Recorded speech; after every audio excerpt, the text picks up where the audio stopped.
This is what all the fuss is about. Bow. You've been waiting for it. I've been waiting for it. The affiliates present Trendsetter live with Trendsetter Sense. And then let's talk about Benny Boom.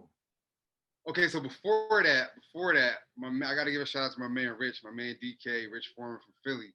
So, oh, Rich, yeah. Yeah, because you know he was in the mix with Rockefeller when it was the Philly era. Okay. Right? Like he was road managing Freeway, so that's kind of how I met all of them. Like Beans, I think he was dealing with Beans' sister at the time, so I'll be around Beans, I would be around all of them. I'll be around all of them. You know what I'm saying? I'll be around all of them, and that's how I met Emmanuel. So you know Emmanuel that long? Emmanuel was like 2000, 2001. I just bumped into Emmanuel at T.I.'s birthday party, and we was talking about you. And she was like, "Oh, I know Juwan hates me right now. I got him doing too much." That was just 2 months ago. No, but we was doing a lot recently. But that show goes to show how everything comes full circle. So back to then, so my man, so Rich is at a Clips video shoot in VA for one of the Clips was hot. I think it was the second single, whatever that song was. I think they had like the comedian skit in the middle with Mike Epps. I forget. It was something they shot in Virginia with Pharrell. It was like their second. Huh? Gangsta Lean?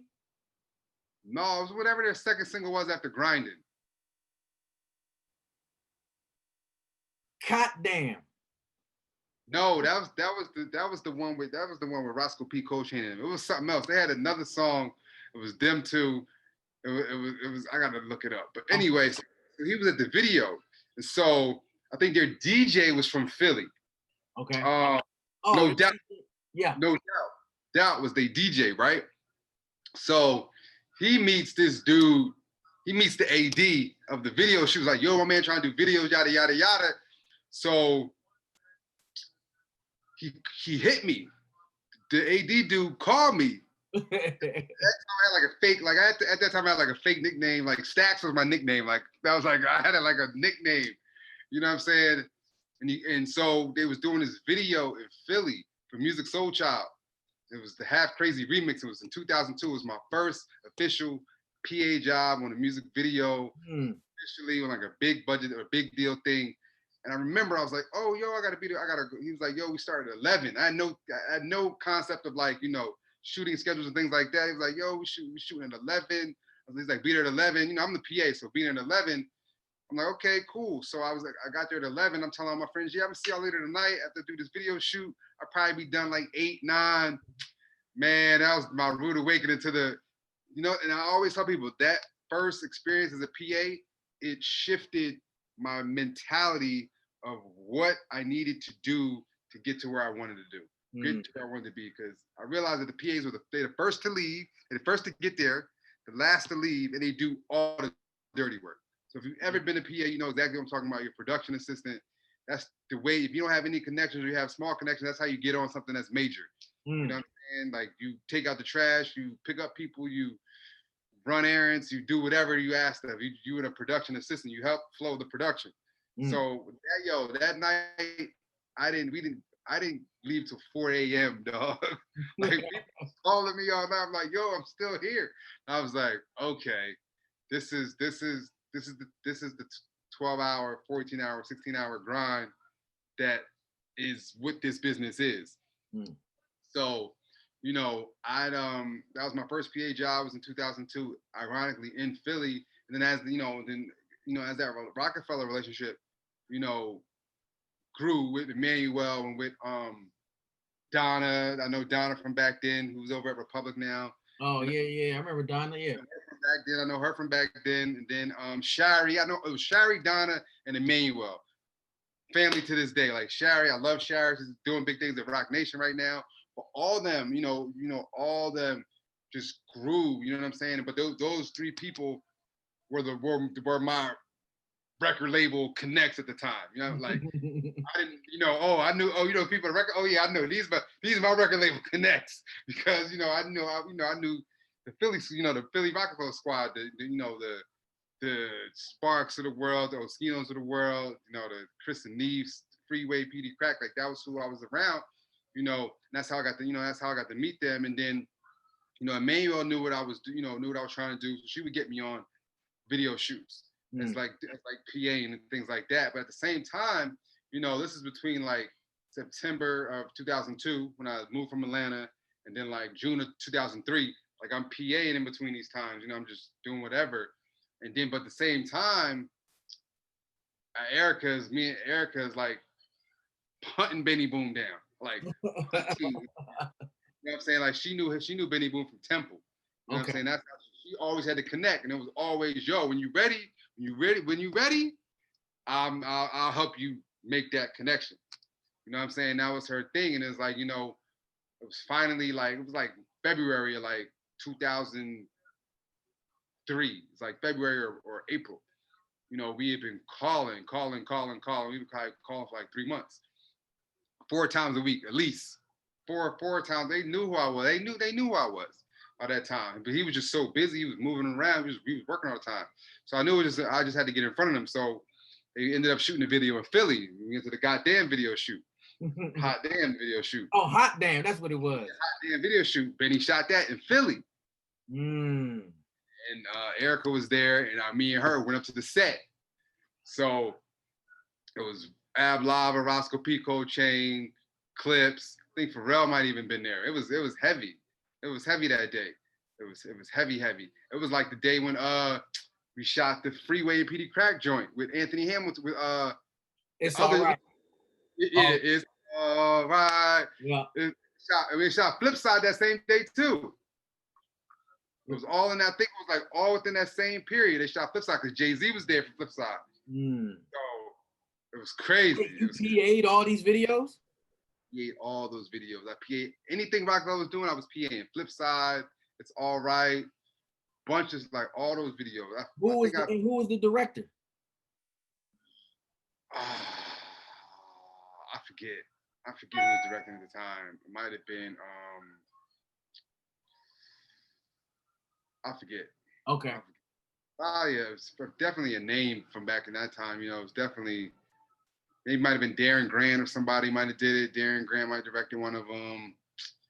I forget. It was, I think Bass might have been directing at the time. There's a bunch of different people. Okay. Different recognizable names at the time. But yeah, I was just, Emmanuel always looked out, between Emmanuel, Shari, and Donna. It was mainly Emmanuel, but Shari, I was cool with Shari and Donna. They would always just, look out. They'd always see my face. You know what I mean? So that was just helping me get that real experience. And then, once that video shoot happened in Philly, and I actually got to talk to Benny, we got to, talk, and it's like, oh, you the dude that's been calling, yada, yada, yada. It's all full circle. It all came full circle. You know what I'm saying? And then we called for maybe another month to kind of figure out when I could come up there, because he was just shooting everything. He was in LA, he was in Miami, he was shooting, he was all over the place. He was hot as fish grease. When I finally got the call, when we finally had the real call, I was on the phone for an hour, just had to talk. It was like, just come up. I was like, just come up? It was like, yeah, just come up. You good. You gonna start this day. I was like, oh, dope. Because, you know what I'm saying? It was already, they already trusted the hustle, because they already saw how dedicated I was to it. So, a lot of that persistence might have been, I feel like it was kind of what they needed at the time. They were super, super busy. I just started as an assistant with their production company. You know what I'm saying? I would get there early.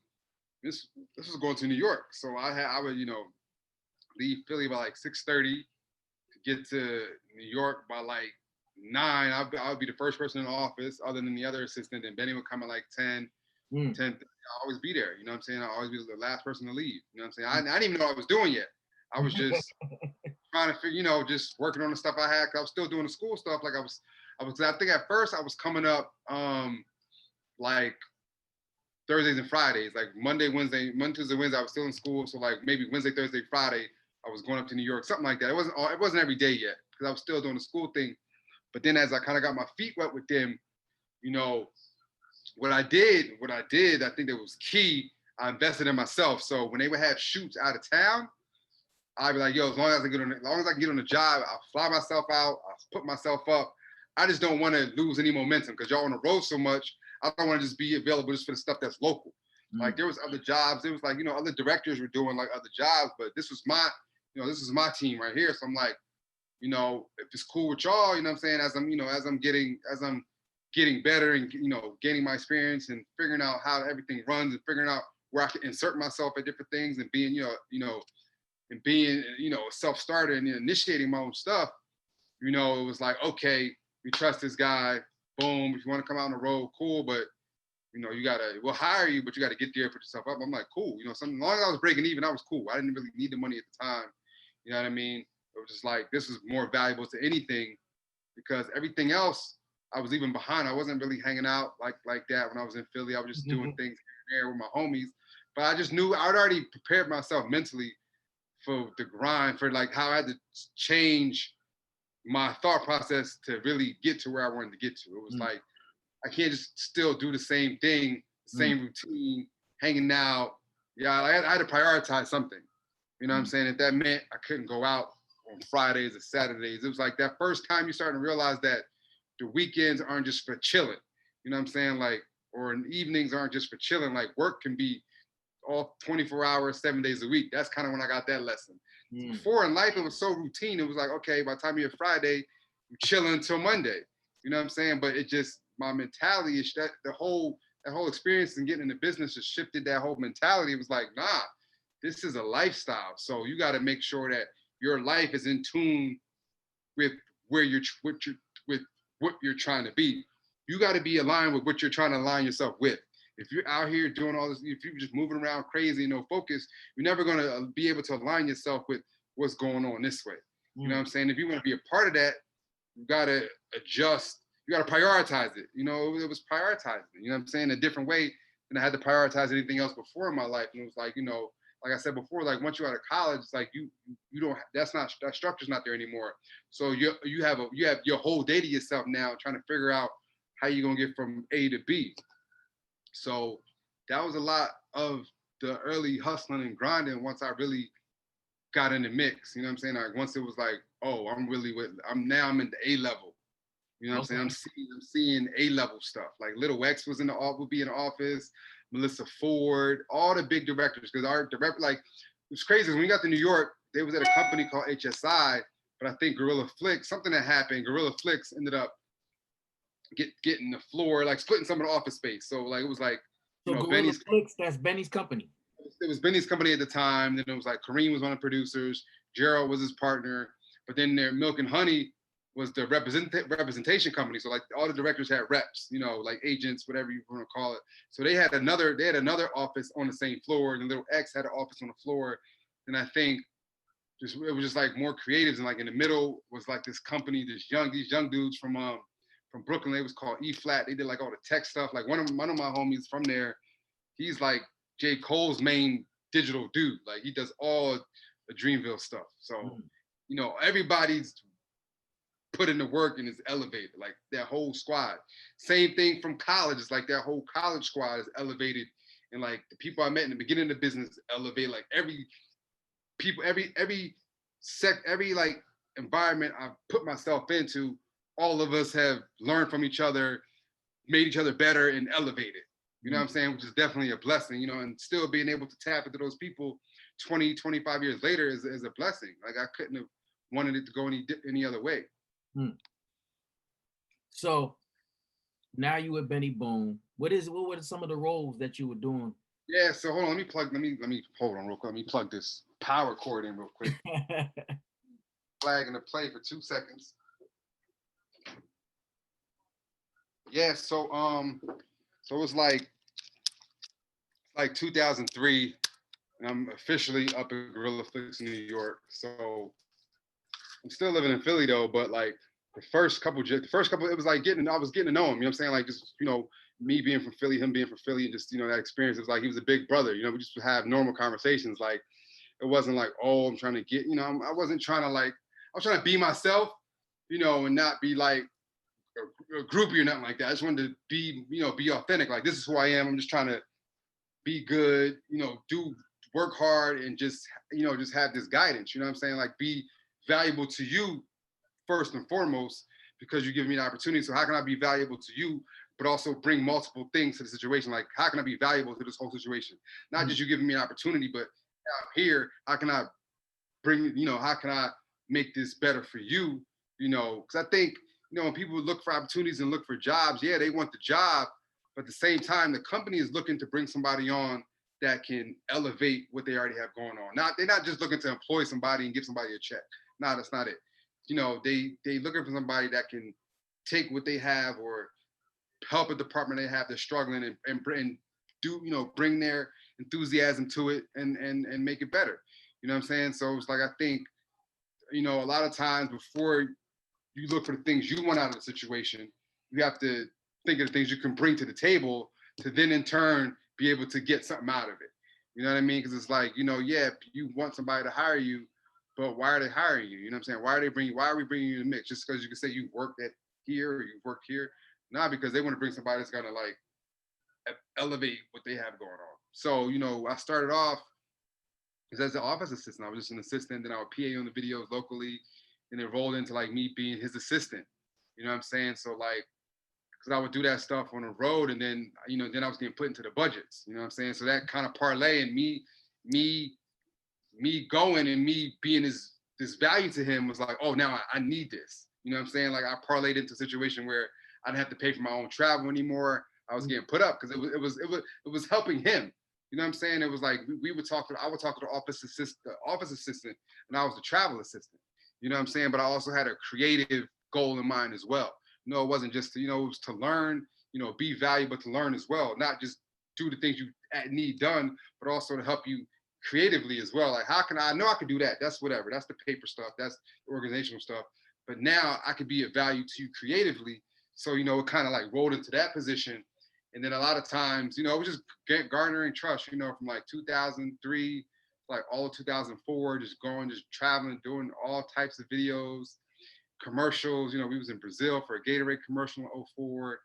We was in Vancouver in 05 doing a commercial for this online gambling company, Bodog at the time, which is one of like the first ones. Like you have so many of them now, like all the online gambling, but Bodog was like one of the first ones. Like back in the day, we did like this crazy 3-day commercial in Vancouver. It was dope.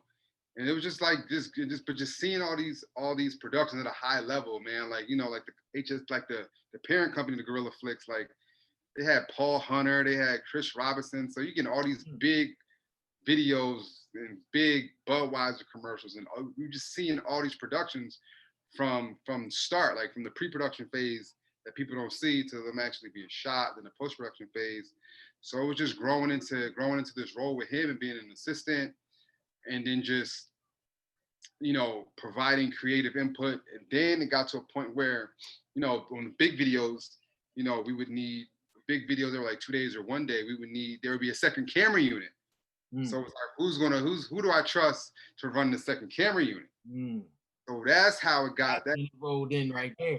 Switch. Yeah, I was like, man, how can I get closer to just continuing to push towards directing, like, but still giving value to this man that's giving me an opportunity. So it's like, okay.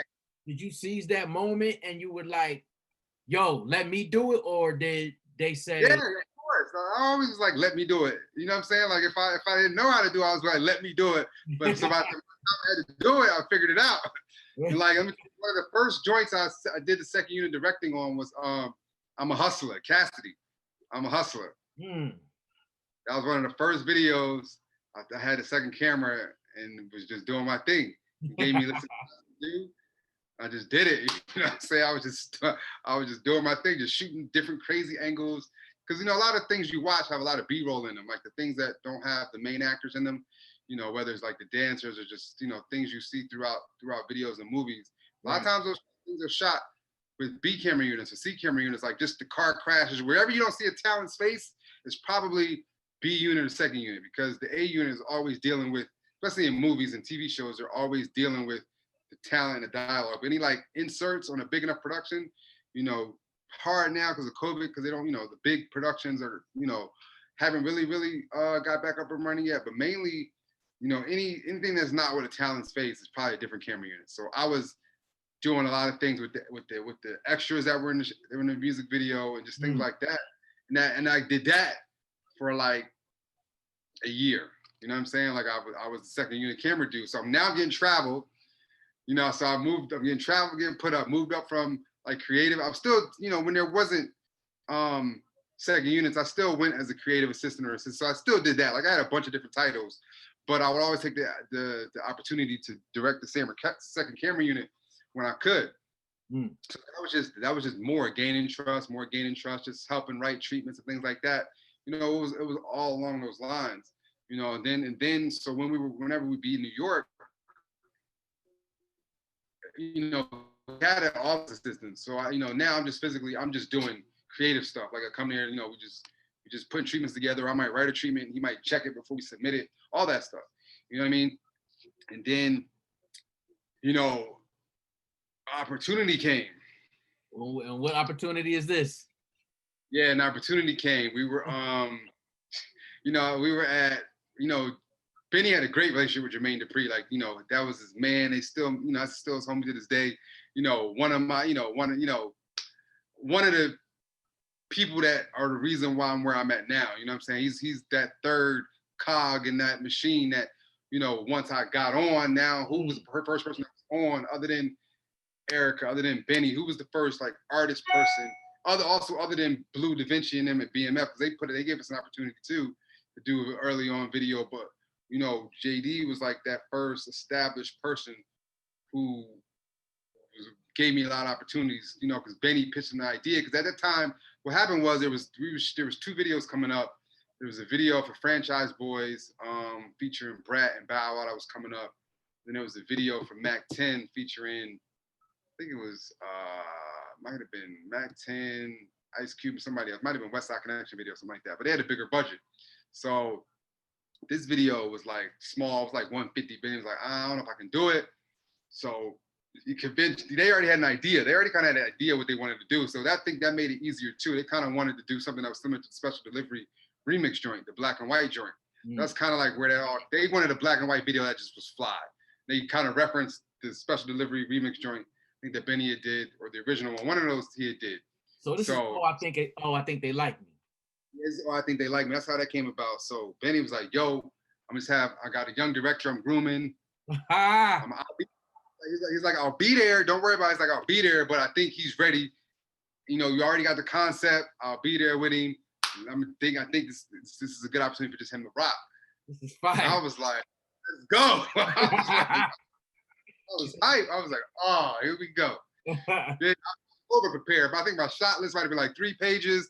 I was tripping.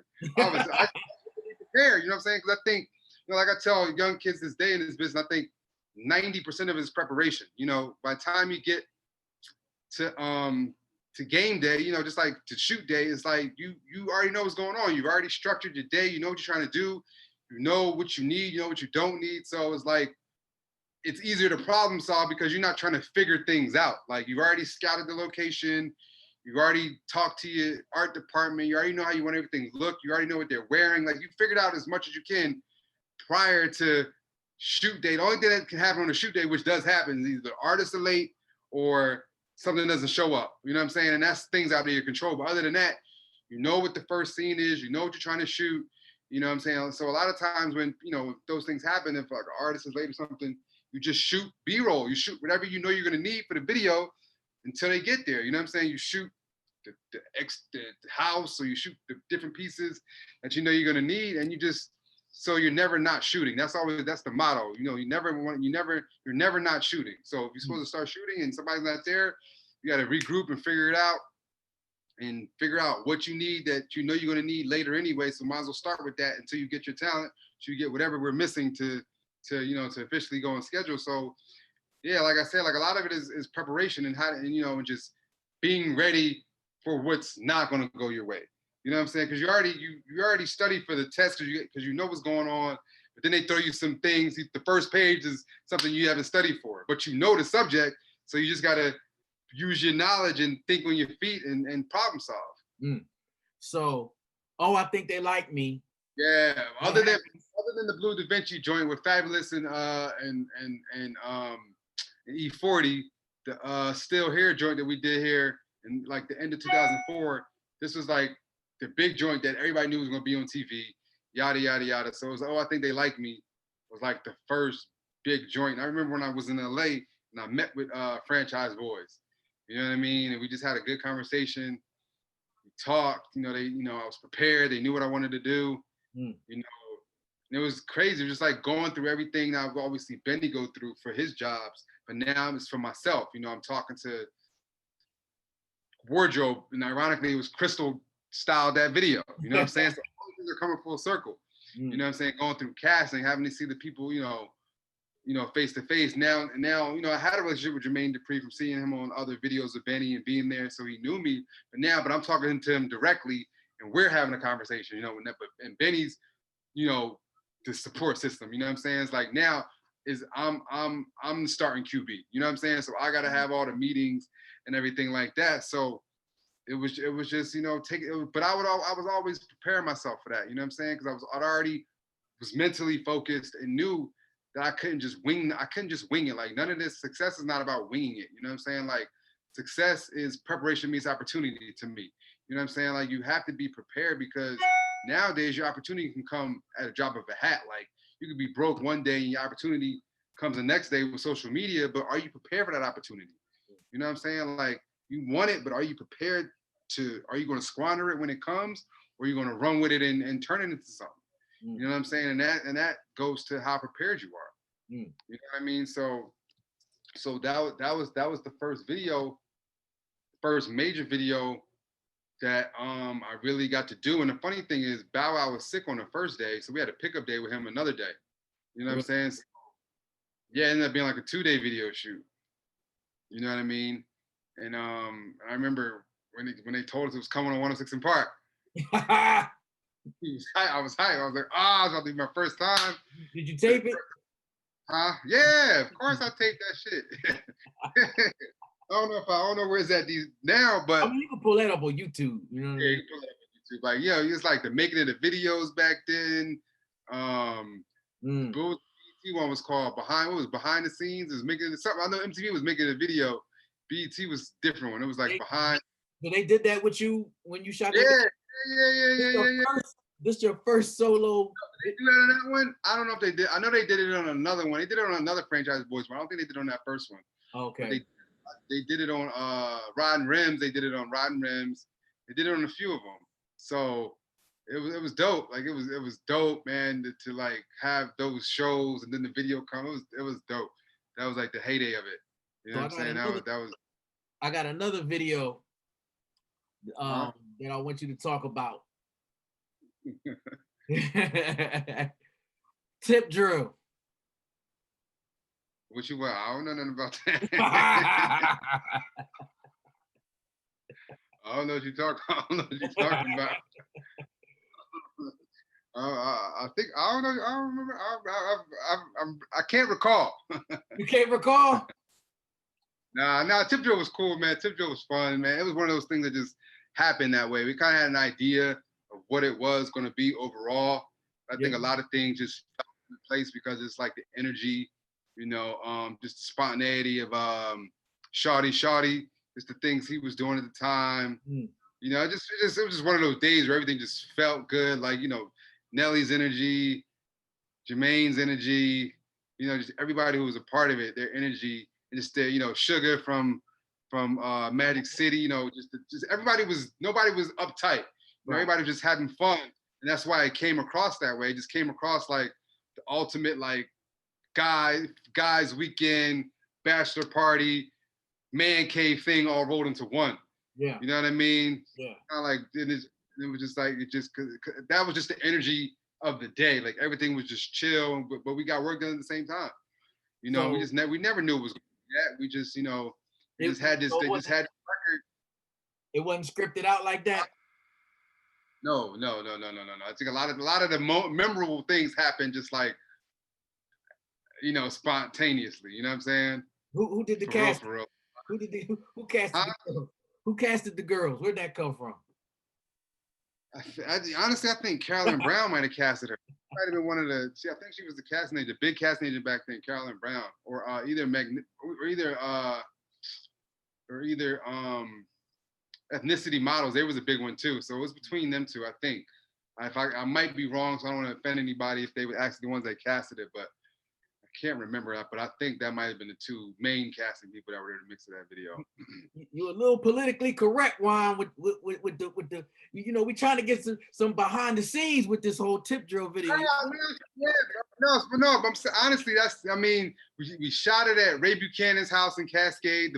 We was the OD back for the Falcons. It was at his crib. But nobody knew it was gonna turn out like that. Like they had Nelly had the record, Nelly and Benny was like brothers, to this day, and you could think, they had worked together for so long. So it's like, I don't think anybody could have just stepped into that situation and made it what it was. Like, it was everybody's trust level with each other, everybody's comfort. Like, you got these big stars, you got Nelly, you got JD, and you got Benny, a guy that's a big director, but they trust him. They worked with him for years. So it was like all that energy and family and love just turned that to what that was. Like, that's what I'm saying. I don't think they could just gave that to any director and said, here you go, come do this. And it could have been a little awkward between people, you know what I'm saying? And I think, even a lot of the girls we had worked with before, because we were always in Atlanta shooting. Right. So, I think people just felt comfortable and it felt just like, it didn't feel like it was like, okay, we're trying to exploit something or something. It just turned into this competition between some of the girls and just different. It just turned into, right. You know what I mean? Like, I don't even think we could have came back the next day and duplicated it. It was just a moment in time. Lightning in a bottle.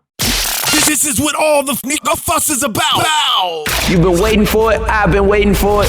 The affiliates present Trendsetter live with Trendsetter Sense.